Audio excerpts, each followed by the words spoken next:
Hi there, it's Andy Rigby-Jones from Allen & Heath from the UK. We're here at NAMM 2013 and I'm going to run you through the Xone DB4.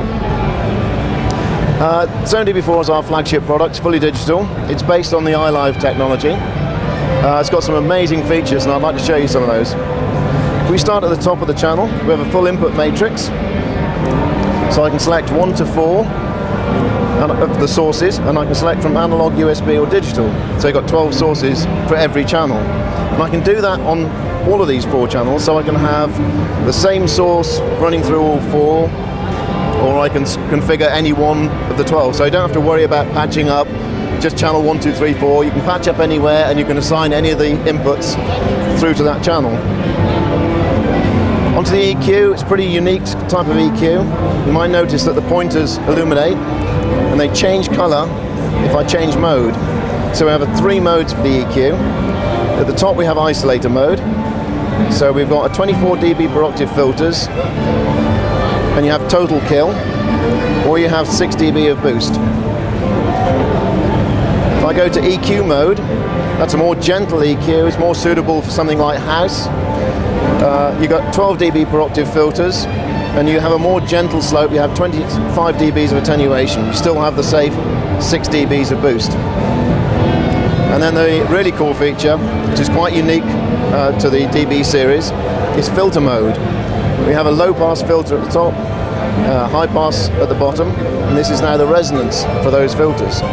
So I can sweep full range on each of them. I can just sweep it up to a narrow band of audio and then use the resonance to actually focus in on that band. So a very useful mix tool. Below the EQ, we have the loopers.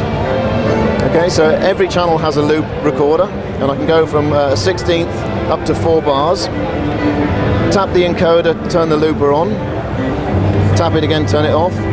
If I press and hold it, and then release it, automatically turns off. So great for doing stutters and things like that. Below the looper, we have the effects unit. Now, every channel has an effect unit on the DB4. We have 5 basic types. So we've got delays, reverbs, resonators, modulators, and that says damage DMG. It's not an OMG button, although you might be. But you don't just have the 5 different types. We have a library of different effects types within that category.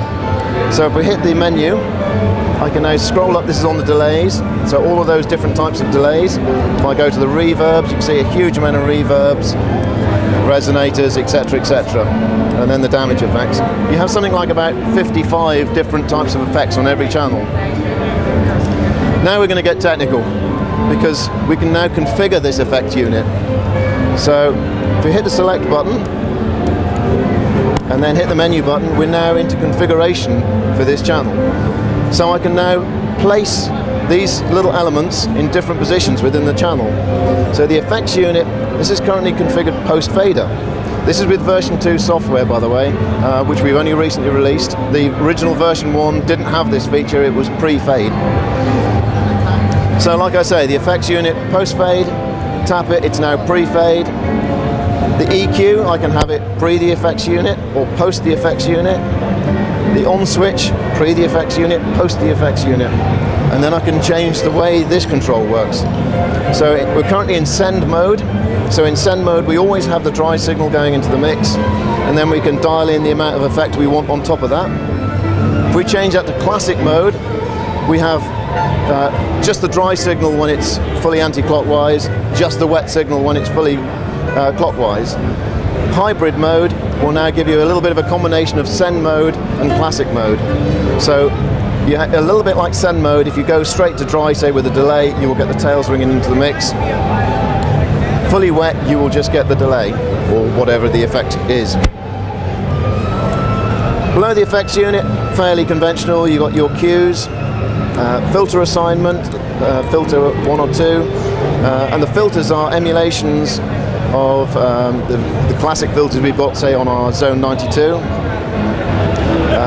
Okay, moving on very quickly up into the master section. With version 2 firmware, we have a new feature. We have a thing called spatial crossover, which is like an engineer's toolkit onto the main mix. What I can do with that is split the highs and the lows and then change the width of each of those bands. So for instance, trying to cope with poor acoustics, whatever, I can have the tops running in stereo, and I can have the subs running in mono. And I can change the slope of that crossover to either 6 or 24 dB. Another quick little thing we've got, MIDI clocks. We can now generate MIDI clocks with version 2 firmware, and we can also change the MIDI channel, which is something that people ask for, so they can use multiple units. We've got one or two other quite cool features.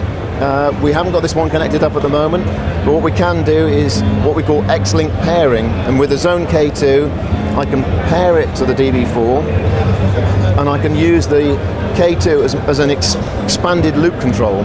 So I can do more or less what I was doing here. I can do the loop lengths, loop ons. We've now got a new mode with the pairing, which is slip roll. I can then fade between the loops and the dry track, which is really cool. Really opens up possibilities. It's if you're a vinyl DJ, and you can actually start doing loops and effects onto that. And then for the beatboxers, a new feature on version 2 is we can assign the mics to all of the 4 channels. Before you could only assign the mic into 1 channel. That gives you access to all the loopers and all the effects, so you can build up some quite amazing beatbox rhythms with that and add effects to it as well. And that's a very quick overview of the Xone DB4.